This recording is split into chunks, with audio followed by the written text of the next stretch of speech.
So welcome everyone. It's nice to see you here today. We're located right now. I'm in our Vetri first ever pop-up, and George William Bell is joining me, and he is in Monterey, California. And Hmm. he's at his house. Yep. And we're going to talk today a little bit about this exhibition, which is just above Traver Gallery's new space at West Canal Yards in Seattle.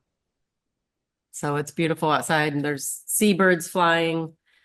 So as many of you know, after closing our program on First Avenue, we've been reflecting on how we want to move forward. And this new chapter gives us the opportunity to share the work of veterinary artists in a new format. And we're looking at diverse and strategic locations to pop up in. And this one has been really fantastic. George's work has gotten a lot of attention, and a lot of people have been coming to visit. So we're thrilled to begin with this new work of George's. He's been a longtime favorite at Vetri. Some of you may know his minimalist, kind of sophisticated, elegant drinking glasses with the beautiful white cane work. And we've worked with those for years, and we've been following George's. He's been continuing to develop this body of work. Um, this is George's first solo exhibition at Vetri. He's been developing this work in Europe, and we're just thrilled to have such a cohesive body of work together in the United States right now. He has three sculptural series, fluid typographies, the abstract form series, and form and flux. Each engages the tension between precision and unpredictability, control and surrender, and tradition and experimentation. And that is my absolute favorite place for an artist to dwell in, is just a solid foundation of technical skill derived from hundreds of years of history in that form and technique, and then just modernist innovation, doing something with the material that has never been done before. And that's such an opportunity with glass. So we have seen that really fresh perspective in this work. George brings a remarkable and deeply informed background to his work. He began in a factory glasswork setting in UK, where he trained as a technician, a foundation that gave him invaluable skills. His trajectory from factory production to academic study and studio experimentation is rich and layered. After completing his BFA and MFA at the Royal Danish Academy of Fine Arts in Copenhagen, he developed a voice that is unmistakably his own, one that is grounded in rigorous training and material sensitivity. And his work doesn't begin with a fixed idea, but instead unfolds through an immersive physical engagement with glass. That sense of discovery, of form emerging through process, is at the heart of what we're going to be looking at today. And one of the things I've learned, from Sarah and Bill Traver, being that I'm a little bit new to the glass world, is that a lot of glass artists are trying to capture that moment when the liquid becomes solid, and just the fleeting nature of soft glass. And I have never seen work that captures that as well as what George's body of work here has done. So George's work has been exhibited internationally, including at the Corning Museum of Glass, the European Award for Applied Arts, and the Glasses Tomorrow touring exhibition across Stockholm, Milan, and London. He's received accolades from Danska, I'm going to slaughter this word, Kunsten Yeah. and Design Year, Ungsvengst and the Stanislav Lubinsky Award. So very All accomplished difficult emerging words. artist. In a moment, we'll begin a video walkthrough of the exhibition led by Deborah Adler, right here live in the gallery. And during the walkthrough, I'll be in conversation with George about his process. And then after that, if anybody would like Deborah to dwell on any of the pieces or revisit anything, we'll be happy to do that too. And then later in the program, George will share very short, very fun video to watch of the hot shop, which is always so much fun. And then we're going to open it up for your questions. So with that, let's take a look at the exhibition. Here's the gallery. There it is. So hopefully everybody can see that. It's a beautiful exhibition. This work is jumping off the pedestals, even though there is no actual gallery light. we just have kind of normal lighting and then soft diffuse lighting. It's cloudy in Seattle today, but the work is so luminous. I think one of the things that makes it so luminous is the way that the interiors are mirrored with silver nitrate, and it just sort of kind of sends this light through all the layers of glass. So, beginning, George, your work is renowned for its embrace of the physical traces of glassmaking. And to start us off, can you share how these create the surface textures and impressions that we're looking at?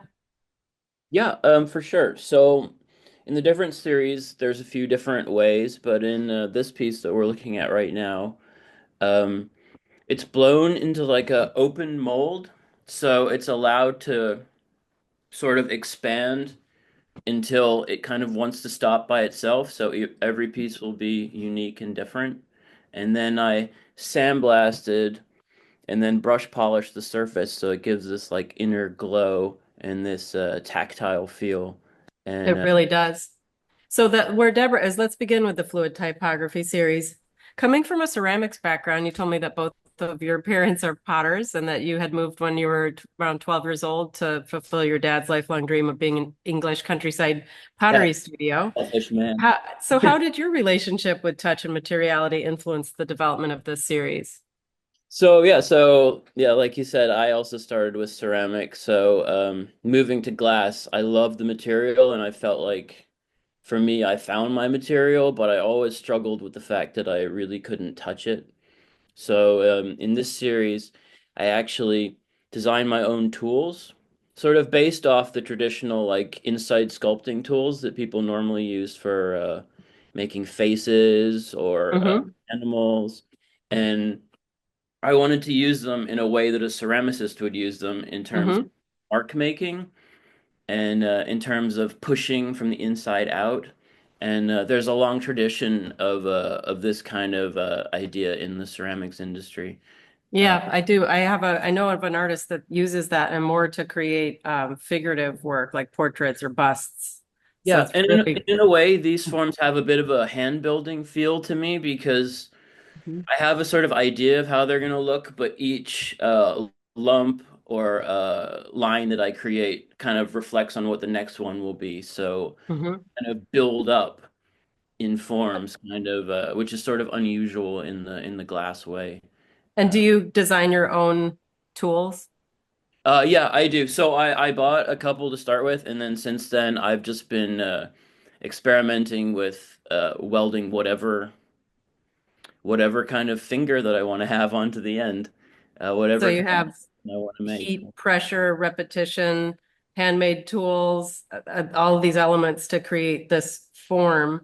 And like we've been talking about, the surfaces seem to reflect an expansion from within, and you just explained how you do that. Um, Almost as if the glass is breathing. Do you feel like these take on personalities? Yeah, I do. I become pretty attached to them, and I sort of like have little names for them, and they're like little pets, kind of. Um, Yes, I felt that way living with yeah. them. And I love Um, that, like, because of the way that they're built up, like I was saying before, everyone is totally unique. So it does have that feeling, like each piece, yes. like, oh, this is from this moment where this happened, and I can remember exactly when in the process we heated it a little more than we should have, or like, and then it's very interesting to look back on the history of every mark that was made, and I can remember what happened. I think that's especially apparent for me, the little personality in the piece that Deborah's next to, and I'm trying to think of the name of it on the pipes. Oh, The yeah, if you turn around a little more. Yeah. So this piece was a lot of fun to create. So this is four bubbles blown together in unison. So and you told me that it took you 3 times for the team to get one piece that was yeah. finished. Yeah. So for me, the greatest challenge on this piece was sort of like giving over uh like responsibility to other people. And Hmm. I think that that's been really important actually, in like trusting the moment and trusting the team. And also realizing that not every piece will survive. So yeah, when I train a new team to help me, the first three are just sort of like I don't expect them to work, and I'm just like, No, it's fine. And I hope that gets easier, but yeah, I yeah, can understand that and it that has the part of it. same sort of starting point as all the other pieces where I'm traditionally trained, so I build up all my pieces uh in the technical style that I've learned, and then I allow the moment in this case, or the glass, or sometimes the colors, because they move at different sort of rates to sort of take over and continue to make my process interesting for me. Um, Yeah, I can understand what you're saying. You have a foundation of training that allows spontaneity when that moment arises. exactly, Um, yeah. So yeah, I almost became like a glassblower first, and then I became a designer utilizing a glassblower skills afterwards. Whereas mhm, a lot of the other people that I was going to school with at the Royal Academy had to hire someone like me to then make their mhm. idea. So I Yeah, felt like I almost was my own gaffer, which was kind of interesting. yeah, to combine those two important disciplines, because Mhm. there's something about this work that does feel very fresh and very unique. I feel like this whole show is something I haven't seen before. Your next series that we're going to talk about, the abstract form studies series. In this body of work, it feels like you're letting the material define its own boundaries. And I'm curious how you set up the conditions where the material can partly determine the final form. I think you told me that it's these pieces are blown from the same mold, even though they turn out to look like they really aren't. Yeah, yeah. So they're all blown into the same like open mold. Yeah, it's this piece here at the back, Mm-hmm. and they're kind of allowed to set their own boundaries. So depending on how hot it is in the studio, um, the color moves very differently. The amount of cane that I put on, because the cane kind of acts sort of like a net that holds in the glass a little because it's the hardest Oh, part of the piece. Uh, oh.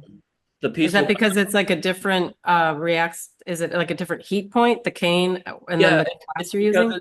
it's a harder glass, so that's why these lines can stay so like pinpoint, is because Yeah, they're almost completely metal oxide. They're only just a little bit glass, so that's so curious. a different way. I was wondering about that because many people love looking at the top because not only the reflective kind of interior, but the way that the cane on the top where you've polished it makes such an interesting pattern, and you can see the internal Mm. mechanism of this piece. Yeah, that was really important to me. Yeah, if you get your eye right at the right angle, you can kind of see even the curve as it kind of goes over the horizon down, which is Yeah.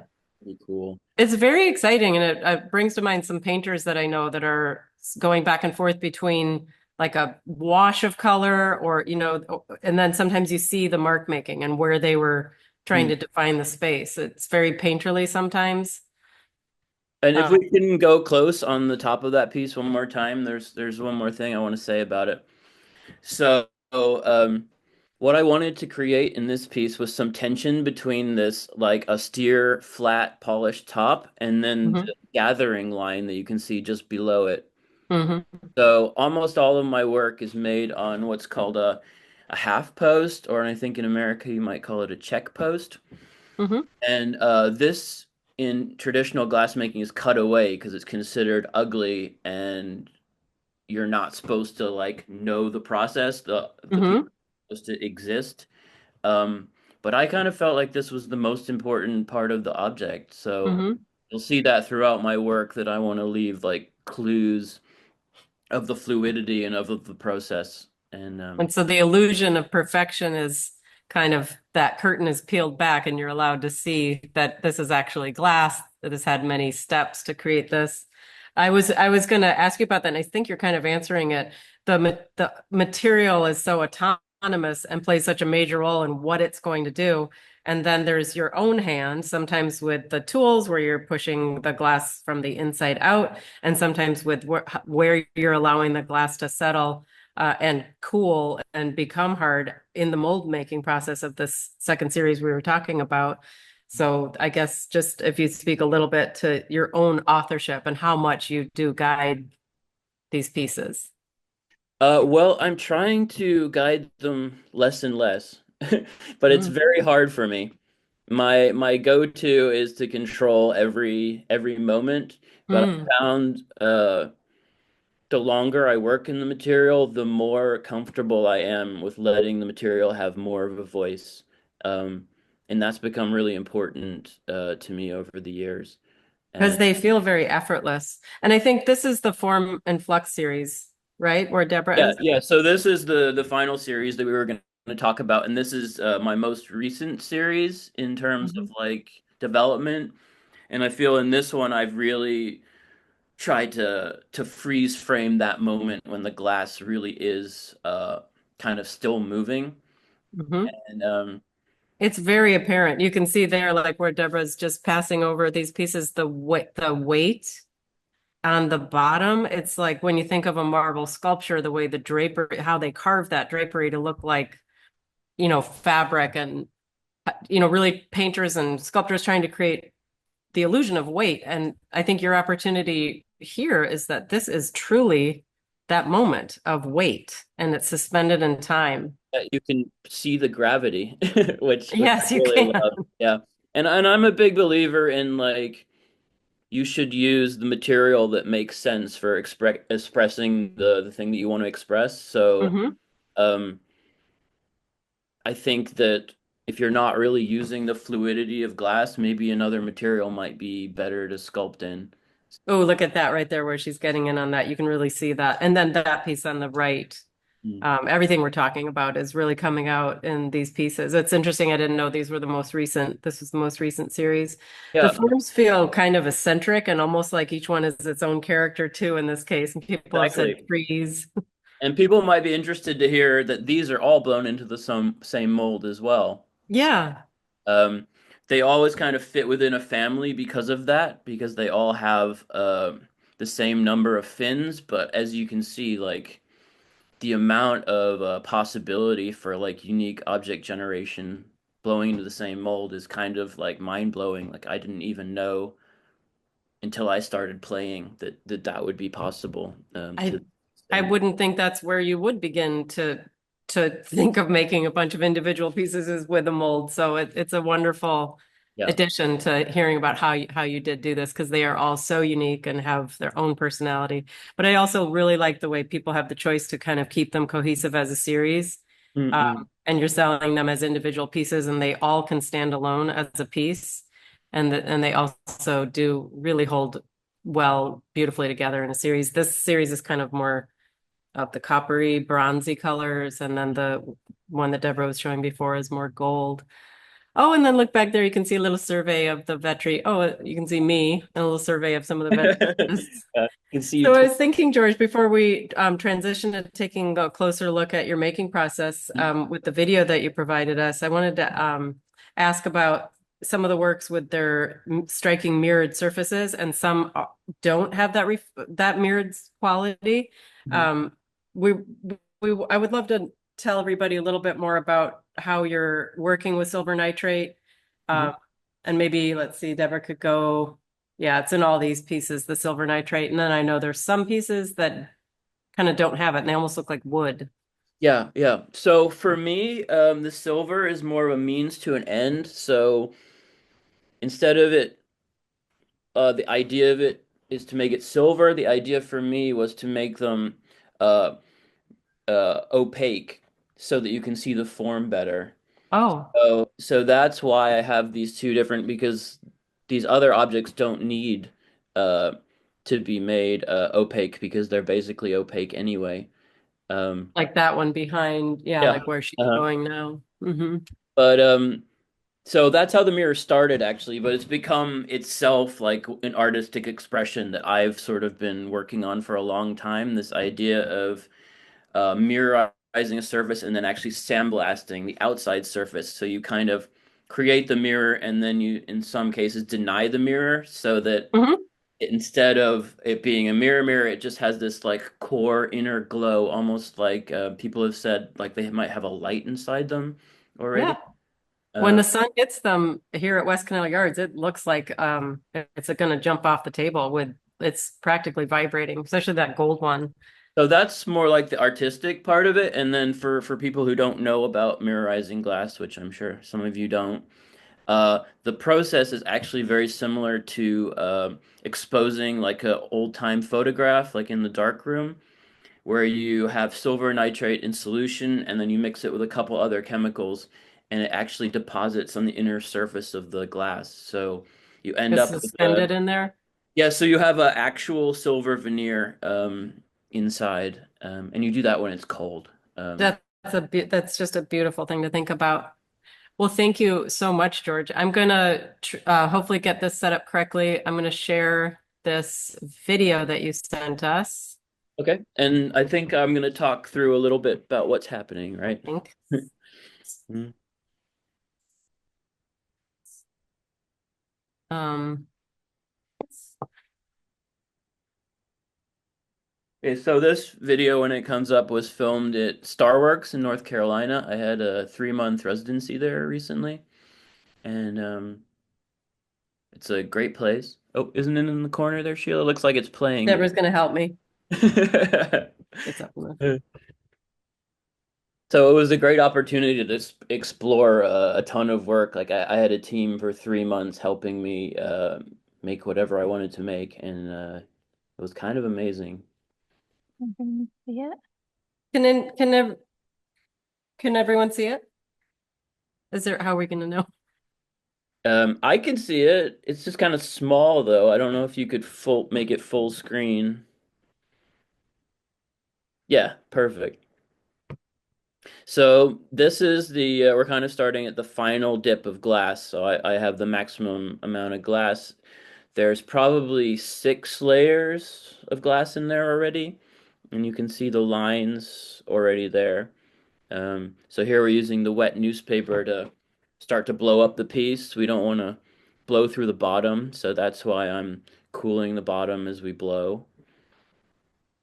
And then those of you who know about glass blowing, you know that everything kind of starts as a sphere, and then you can sort of go from there and make it into whatever shape you want. So start with a sphere to get a nice even bubble, and then using this, what we call a paper marver, I allow it to sort of uh, create this shape. And everyone found it kind of funny that I would make this kind of machine shape and then make it really organic afterwards. Mm, Uh, but it was very important to me to have this set up and have this defined line right at the base that would stay precise so that everything else would not look like a mistake. It would all look intentional. So here you can see I'm torching different areas on the piece, and then I'm going inside with these metal tools that I made and there pushing it out. is. And it's really like a sculptural process. You have to feel the form as you're doing it. So I'm lucky enough to have a team that kind of takes over and tells me when things might explode and things like that, so I can And really where is this that you're doing this? This is at Starworks in North Carolina. Hmm. This is their team that you get if you have a residency there, and I see. they're really amazing people. Um, That residency is so important to an artist to create work. yeah, yeah, and they're just up for everything as well. So like, I spent 3 months making big work, and no one ever complained. So kind of amazing. Yeah, I'm sure it was exciting for them too. That's an incredible process. It's really cool to see I it think done, it's been just how exciting big for them they to see are. it. I think it's been really exciting for them to see it like all set up, actually, like because the show sort of reflected all the work that they put in as well as all the work that I put in. Um, It does. And is that object 9? it's hard to say. I think so. Yeah. So when I mirror them, they look totally different, and then the color Mhm. changes a lot. So It looks like it to me, I think but it might have object been. 9 was purchased by the Ringling Museum, the John and Mabel Ringling Museum in Florida. And that just happened Mhm. So yeah, I'm pretty today. sure it's that one. So Yeah, so congratulations on that. thank you. Um, well, thank you so much. I really love that video. I love to see a chance to go into the studio and just to really see what you've been talking about. It really makes a lot of sense to me to see it. So I hope everybody enjoyed that. I'd love to continue the conversation with some questions from people that, and you can just unmute your microphone, I think, when you want to talk.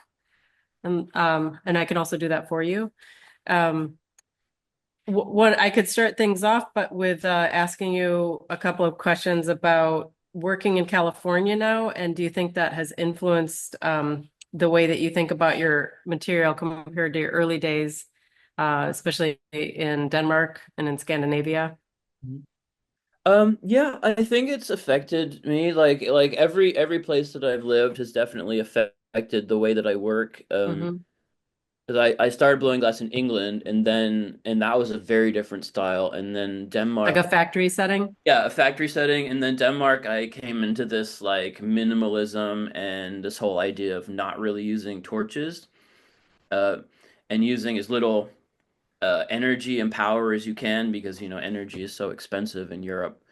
Mm. And coming to America, the can-do attitude is definitely like really been great for like scaling up and the amount of talent here, like people who can help me, like that just doesn't exist in Europe. Like there's so many more people. Um, So many more people outside of that factory setting that yeah, are, who know and who work in this industry and can help me on these like fairly advanced pieces where I need an assistant that basically knows what I'm gonna do before I tell them. I think that's fascinating. That's, I think, what a new art movement is like. What we're doing in America with the techniques that we learned from the Europeans, and not we, but the people working in them. I think it's just beginning. So Yeah, I I think think what so. you're It saying seems is really important. there's a big group of people around my age who are Mhm. working together, which has been really nice to kind of be involved in that group, and then to take my work that's a little different because I kind of defined my artistic style in Denmark when I was living on a tiny island, kind of separated from the rest of the world. It's been great to translate that to be different, but still be able to work with all these great people. Um, I love that, and I know many of them, and Vetri's really here for that. The Traver Gallery was founded, as Bill Traver has said, as a theater for art. And I think that Vetri is like, it's that, but it's also a dance studio, or, like a place where it is incepted and where we can be experimental and we can show new things. I have a question from Devira, wanting to ask, do you do drawings in advance of creating these forms in glass? I do, Great but question. they're pretty sort of casual, if you know. Hmm. I think I can maybe I can Like show. it's just a hint. Is that what you Yeah, mean? yeah, I have like an idea of what I want to do rather than like a defined. I'm like, today we're gonna make a thing that's got lumps on it, and that's kind of like all I tell the team. Um, and I've always been kind of intimidated by sketchbooks, so I actually use like lined paper to do my designs on. So it's kind of like a book where I write down phone numbers and like things I have to do, and then I sketch like this is what I'm gonna make. Hmm. Um, and there's some glass blowers that like draw every single step, Hmm. and I only very rarely do that. Normally, I have just like a very sort of abstract idea. Let me, I can show you one It's second. is yeah, it is so interesting what you're saying, because I don't think of the hot shop as a great place to be spontaneous, because it's hot and there's also it's expensive. So that's interesting where you're creating Yeah, we always a way joke to be because that type of artist. we have like which is very common in hot shops. We have some chalk and we have like tons of metal surfaces. So the like drawings that we do in the hot shop, we always laugh that if someone came in, they would just think we were completely insane because they're like weird, like this is a bubble with another bubble, and it's kind of like there's so many funny things. So this was just some stuff that I've been sort of Oh. working on recently. Uh, Hmm. uh, yeah, you I can see recognize how those. it's totally like Mhm. integrated with my life.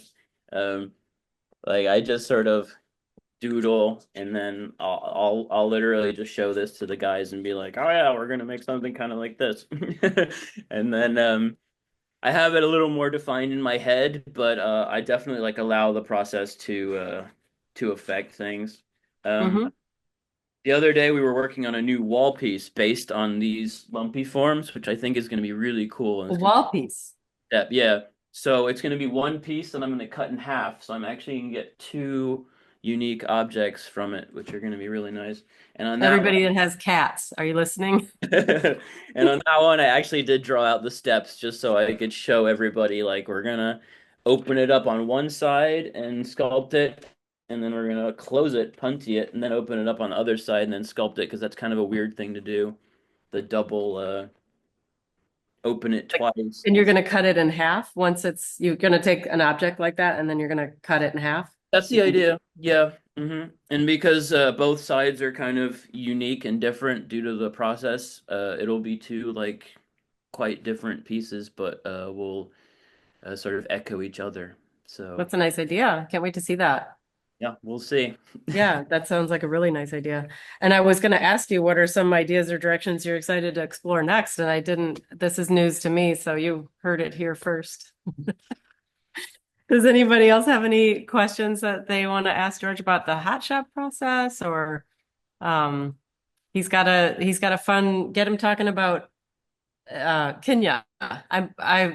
George went from England to Copenhagen and then to Denmark.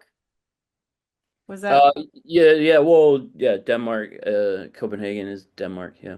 and then Kenya was in there somewhere. Yeah, Kenya I went to when I was still learning. So I'd done 5 years as a production glassmaker, and then I went to Kenya for a month to teach like Western glassmaking over there. Because funnily enough, Africa has no tradition in glassmaking. It's one of the only places in the world that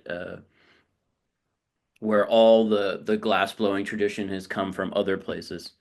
Um, They probably didn't want that hot fire. yeah, I mean that's I don't blame them to be honest. But I know the hot shop you're talking about, and I did meet him once at Vetri Uh, when he was at Pilchuck, and he has an Kitengela interesting, glass on it. It's on the edge of what's it Nairobi. called? Kitengela glass. Oh yeah, Kitten Gala. Yeah. Yeah, and it's on the edge of Nairobi National Park, so it's really amazing. There's like you can watch the giraffes going into the park every It's on my bucket list. That sounds amazing. I yeah. think it's amazing everywhere that you've been in the world, and I think that those influences have all added up to you creating something that feels really original. Yeah, well, I hope so. I mean, I think it was my dad's idea, kind of directing my life from a young age because he's a potter. He thought that if I could get into a craft, then I would have an interesting life and a Hmm. focus for traveling and um, definitely wherever I go in the world, I always like do like the tourist stuff, but mainly I'm there to do some kind of glass thing, which often upsets whoever I'm with. They're like, They're gonna be really? okay. Like you never turn off. But yeah, I mean that's how it is. We're obsessed with what we do and that's why we're still doing it, because like glass is such a hard thing to do. Hmm. If you aren't like committed to integrating in your life more than a job, like it would never work. You just give up. Yeah, you just would be like, well, this is too hard. So and I think Yeah, that it creates is hard. some camaraderie around the world as well, because we all are like, yeah, you also suffered. I know. That was fun to see everybody at that grand opening of the Traver Gallery and of Vetri's pop-up on a month ago. That was fantastic. There was a lot of glassblowers here. Yeah, and a lot of old friends, people I hadn't seen for 10, 15 years, which is kind of crazy. Well, I think that I'm glad you have that group to work with, and I can't wait to see what you're going to do with these wall pieces. That's extremely original. That's a very good idea, and I think some people really appreciate wall pieces. Yeah, Um, I think they're easier to have art in your home to be around art. I think if it's on the wall, it kind of Sometimes, yeah, it's a night. It's definitely uh not that easy to find. I don't like modernist. wall pieces with a interesting new perspective. You know, it's easier to find a painting like that, but a glass piece that's not just a panel, that's sculptural and three-dimensional like that, that's going to be very interesting. I hope so. We'll see. Yeah. You'll be the first to know.